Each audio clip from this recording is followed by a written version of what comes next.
Welcome back. Welcome back. Yes. Oh, thank you. I've been in Sacrifices for America that she will never understand all of the sacrifices I've made, but I'm just returning from Pakistan. But nevertheless, I'm happy to see my two beautiful co-hosts. So I'm Chantel, and next to me, getting initiated in this very moment is Sarah Wilson. Hi, Thank you. Sarah. Thank you. Welcome back. Welcome to the Juice Podcast. Thank you. Sarah started off in the audience and joined last week as a special guest. Exactly. We'll be bringing you opportunities for that because it's on us to do it. Right. The exposure must come through Yeah. those who've been exposed. So, Yeah, good. And I think that, just like we were talking about last week, I think that's going to be even more necessary going forward as the restrictions get tighter in Florida on how much so you're let's able talk to about that. So I think going on the international, we need to be our own little country. because we're a mess. Because they want to succeed. What is going on today? So now I hear that It's hard.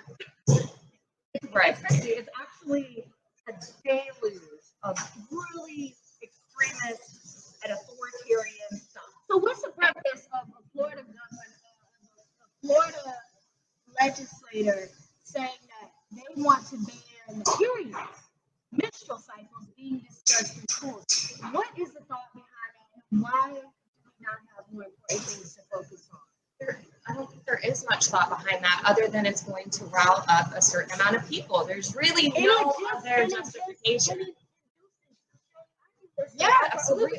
Like, first of all, that is not anything exciting to be talking about. The kids are running to school to talk about when I started my period. It's embarrassing as hell. I remember that time. And it's like, what is it? And so it just adds shame. Like, I chime in, Cindy, because you know these people. I do. The reason I'm just kind of smirking is because it's just red meat. It's just fodder. Because meanwhile, while activists of all stripes are worried about the trans bills, the drag show bills, the attacks on higher education, the abortion ban, Ron DeSantis, without the legislature, expanded the Don't Say Gay bill. I heard that too. Going strictly to the State Board of Education all the way through 12th grade. Which, by the way, did you catch? I think it was yesterday. The Board of Education had a meeting, and somebody brought it to the board's attention that there was going to be a drag show at Orlando High School. Yep. And Manny Diaz, not yet. I don't know how this has developed. I just seen it. And basically, Manny Diaz is, we have to look into that, speak with the district, and shut that down. And drag is a performance. It's entertainment. Like, how is that any different than any other play or theater that's presented in a high school? I don't understand. It's not innately sexual. I mean, it can be. It can be. And in an adult club, maybe it is, but that's crazy. Because I truly want to know, because you know, I'm seeking to understand. We're not seeking to just remain in our viewpoints. There has to be someone who can explain why they feel the issues we brought up, and why people feel like, you know what, that's what we should be focused on. Because I read the comments, and the comments are like, go hard, DeSantis, that's our governor. So there are people who are moving in the right direction. I think the general public, though, it's because of how it's being portrayed. So if you're the general public and you're straight, cisgender individual, you don't go to drag shows all the time. Although a lot of people do. But if you've never been to a drag show, or even if you've gone to an adult drag show, you have this idea of what it is, and they're portraying it as this is being shoved onto your children, and they're at risk of this sexualization. Right. They're calling it pedophilia, which is insane. One of the ones that was saying, you know, we should just simmer down and take a look at what we're doing. But what happened with that? Don't be 17. I'm like, where's mine? I need to be sipping right now, too. So, actually, if you want to in-depth look at this, you should check out the misinformational podcast that Rebecca Jones and I just recorded earlier today, because she dove into this. Here's the thing. Why he didn't go to jail? No, Why he is going. why we're talking about this. Here's the thing. He fucking made it up. Why All is fucking this bullshit. so It's hard? all fucking bullshit. He just made it up. There was nothing out there. She So was he had us getting ready to go to Michigan barbecue. Yeah. Just over Maybe it's over something he made up. just go And ahead. that's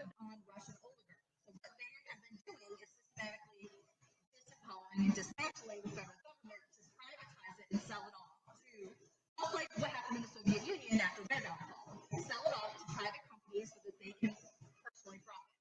Why are you looking at me while she's saying this intelligent stuff? Like, she's looking at me like, I know you don't know this. No, I'm I'm looking at you to see your response because I know you have this Kindle of love for Trump. I don't. So she's treating my phone as heavy info. This girl looks at me like, you don't know what the fuck she's talking about. That is You gotta watch Sarah. You gotta watch her. Oh my gosh. Okay. So here's the difference between him and Ron DeSantis. Ron DeSantis is actually fascist and authoritarian because he's trying to use the government to achieve his needs. Right. So that's why he's willing to do power consolidation, things like he's done in terms of making sure that the Florida legislature votes for exactly what he wants. He's making the move like the ones that we saw with overturning the tracking of the period for the high school athletic association, expanding Don't Say Gay by the State Board of Education, taking over New College. These Wait, are what all- was happening with the high school periods? I missed that. So this was we were talking about like 2 months ago. I understand the conversation around sports and trans girls. It was kind of part of that. But what had happened is there was so much public. What it was, they wanted, in order for girls to participate in sports, they had to report on their periods to prove that they were girls. Wow. To track. Yeah. Right. So that's obviously privacy, blah blah blah. The Florida High School Athletics Association convened and then ultimately decided to take that off the board. Okay. Okay. And then, right after the decision, Ron DeSantis came and took over the board and made it so that it's all, nobody has to, they changed the requirements for it at the administrative level. It's kind of like an executive order at the state level, but made it so high schools don't have to participate, and then the governor himself will appoint the people on the board. So basically, they did something that was against what he wanted, because he wanted to kind of keep stoking this part of the culture war, and so he then pushed something through the legislature that would ultimately do his thing. So that's what makes Ron DeSantis a far more nefarious character than Donald Trump. Donald Trump is your classic mafioso. The real difference is that Ron DeSantis knows how to control government and get government to do what he wants them to do. Donald Trump is really good at galvanizing the public to get them to do what he wants. Which is also dangerous, but it's not the majority. We'll see what happens with that situation. Yeah. But That's all we can do. taking a break from the U.S. real quick, I saw some very shocking news. And what was even more shocking to me were the comments. You know, sometimes I almost break my ankles running to the comment section on any topic, but Uganda, Oh. which my brother and I were supposed to visit Uganda. Chuckie, you want to get in on this one? Did you hear that Uganda Lies homosexuality. not just criminalizing, but you can receive the death penalty for disidentified Yep. as LGBTQ. So I get it. Like if you're in certain countries and you get caught in a gay act, then all right, that's punishable. It's not that is okay. But just to identify as LGBTQ, so people were I'm getting riled up, throwing mics down and stuff. So people were in the comments like, yeah, good. America needs to do the same thing. They don't want that crap. And they feel as though, which I see why people feel as though this LGBTQ thing is going too fucking far. I can see why people feel like they are being drowned out, something's being forced on them. But that is just insane. Brother, please have a seat. Welcome back. Oh, you see, I can talk. You're I fine. know we got to be close because last time. That talk from the diaphragm. Yeah. So, Uganda. Are we still How- going or what? Like, what's up? I want to meet the gorillas. I'm not gonna lie. About gorillas, that's what I'm in for Uganda. Well, Oh, go ahead. No, go ahead. So, the conversation on homosexuality, I thought about it for so many years because when you cannot relate to a situation, I'm very cautious to speak or judge. But over the years, this is like a hot topic, and now it's like the biggest civil rights movement. The men talk XYZ, the laws around sex changes for minors. Yeah. For me as a father, as a man, as a black man, as a mostly conservative black man father, everything about me and my profession in mental health is about relationships. And one of my core values, two of my core values, is to be able to protect and prepare. If I cannot relate to you, then I cannot protect you. And I cannot prepare you.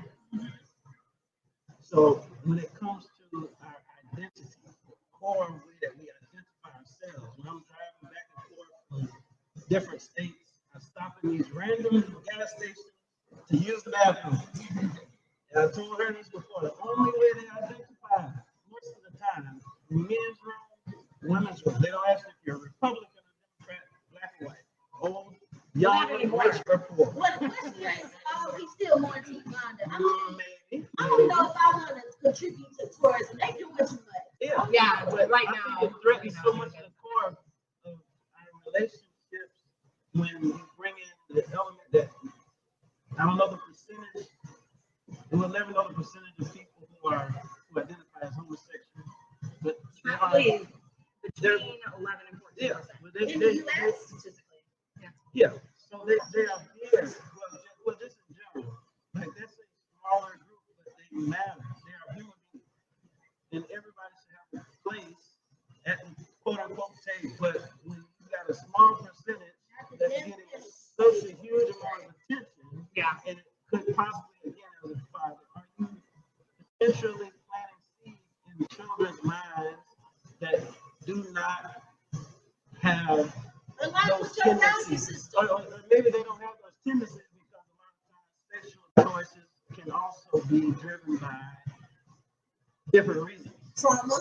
Yeah, there can be a lot of different reasons. Trauma, there's culture, tradition. Mhm. It could be a lot of different things, but I do believe some children, even in my own neighborhood, you can tell from some of my former coworkers up in Atlanta, this one guy, that's one of the best coworkers I yeah, have. that's it, because I come from a very Christian family. Yep. And it was not okay in my family to be gay. I have 3 sisters, though, that are gay. So maybe there's a genetic argument. I don't know. But it was not easy. In fact, I had a whole marriage to a man because I was in denial of who I was because I knew how difficult it would be to be myself, and suffered from a lot of issues with depression and all of that because I was living a life that was not my own.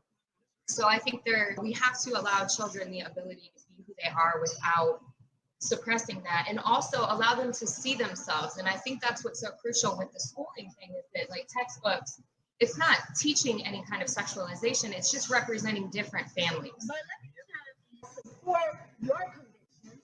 I support you as a human being in having those rights and convictions. But I don't necessarily need to jump on everything. So when it comes to the topic of gender use, so Dwayne Wade is probably the poster family for this under 18 having a sex change, basically. Going through this.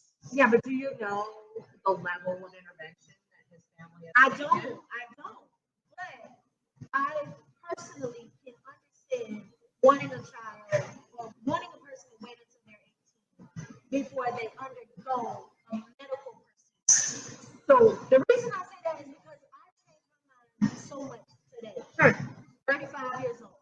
And so how can we create an environment of respect, non-bullying, of inclusiveness without always bowing to stuff that a lot of people, you can see how it threatens a lot of people's values. Like, and then those are the values that they are allowed to have. Now it's like the pendulum is swinging the other way. Example that my brother just gave. You got people being abused, bullied. I went through my own transition. That journey for me looked a lot like calling the gay people out, knowing good and well the whole time it was me.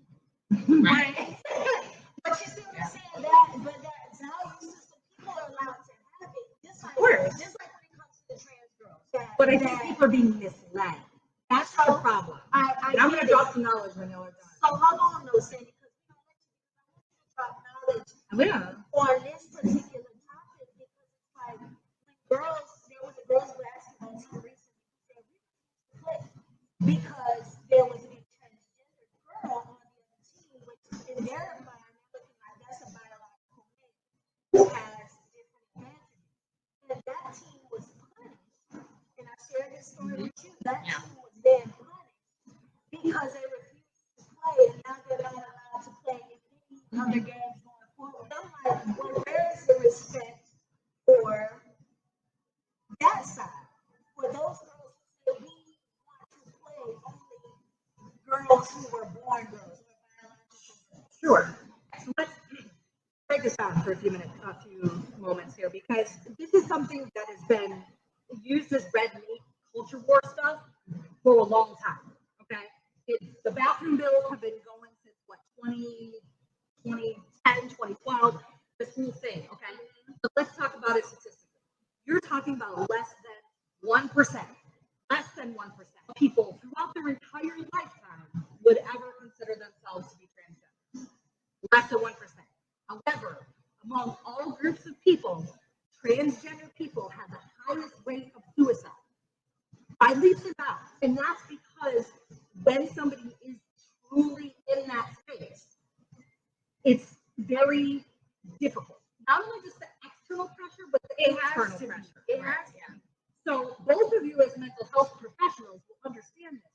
No one is going to ask or guide someone under 18 to any sort of medical intervention related to transgender, basically unless they've had a suicide. Do you really Yes, believe that? I am 100% certain because I've worked with groups who work with these groups of folks, transgender people in particular. You do not get to the point. You do not talk to the doctors. We already have safeguards in the state of Florida that make it. You can't just walk in one day and be like, "Hey, I want to be a dude." Cut my titties off. Is when there's extreme psychological distress. So do you And feel that's like that's typically fair to pay for it? They don't. They don't. I know they don't, but do you feel like because some people believe that it's healthcare? I think when it's healthcare like that, and it all depends on. We don't have a system where you can have a baby. That's not going to happen right now because the thing about it is the cross hormone. Am I saying this right? The cross hormone medications, they're not FDA approved for children. Right? So there's no way our government's going to pay for it until that's FDA approved. That's not going to happen. Now I've watched. Go ahead.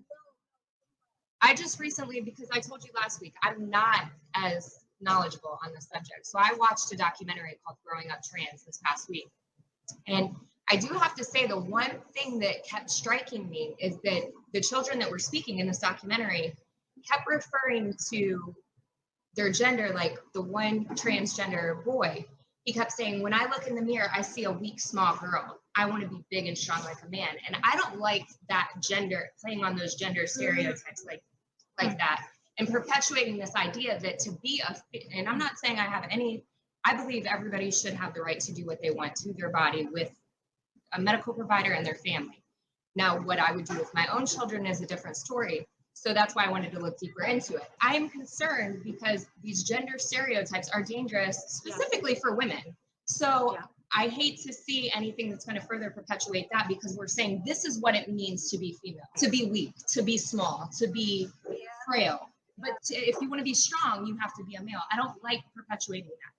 My last point, I'll just say briefly, big picture is divisiveness versus collaboration. Right. Is like a theme that I'm hearing. And I see divisiveness when it comes to extreme beliefs or philosophies, not just in identity and gender, but across the board. When you look at church, for instance, years and years ago, it was a conservative environment. Today, it is a little bit more flamboyant or showy. It's just to get people's attention in general. In youth sports, in politics, no matter where you go, the more extreme you get, the more attention you will get. The more money you will get. Because we have an attention addiction. On Big Mouth Media, FL.com. Tune in to all of our great shows and make sure that you are subscribing. That's right. $4.99 a month or $49.99 a year. $4.99 a month. That's it. $5. Apple takes way more. For sure. See, it's You worth can it. subscribe, we send you emails, and you'll be supporting independent media right here in Florida. Come on, man. This is the final. Not for me. Welcome back, Chantel. Welcome back, Chantel. Happy birthday, Sam, and we'll see you next Friday. Country, Geronimo. Amen.